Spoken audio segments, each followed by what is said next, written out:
Домот на културата Тоша Арсо во соработка со општина Виница за прв пат организира македонско-бугарска работилница за резба со уметници од збратимената општина Трвија, Република Бугарија, која се очекува да биде на отворена локација во градскиот парк и ќе трае 3 дена.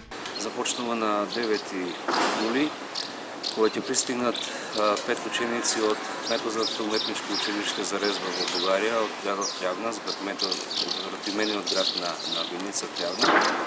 И доаѓаат 5 ученици кои се први во класата на копаничарството, заедно со својот професор, и предвеничани во детското игралиште во склоп на комплексот на Александар парк ќе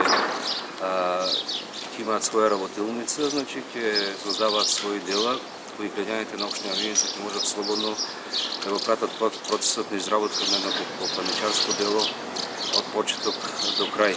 За прв пат во Виница е најавено гостување и на етногрупата Монистра, која се очекува да одржи голем концерт во центарот на градот.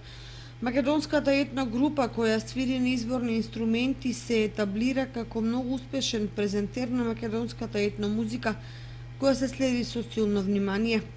Веќе на 11 во понеделник гостува најпознатиот етносостав заедно со другите два етносостава што екзистираат во Македонија, значи Љубојна.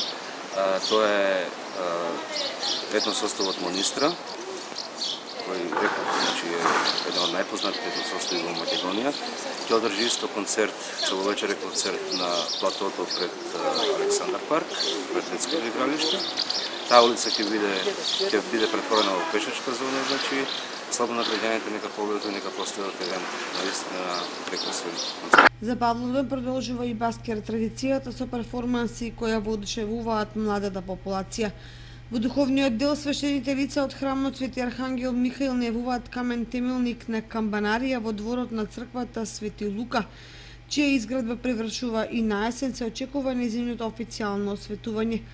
По повод Павловден ќе биде организирана и крводарителска акција со прогласување на 100-кратните крводарители.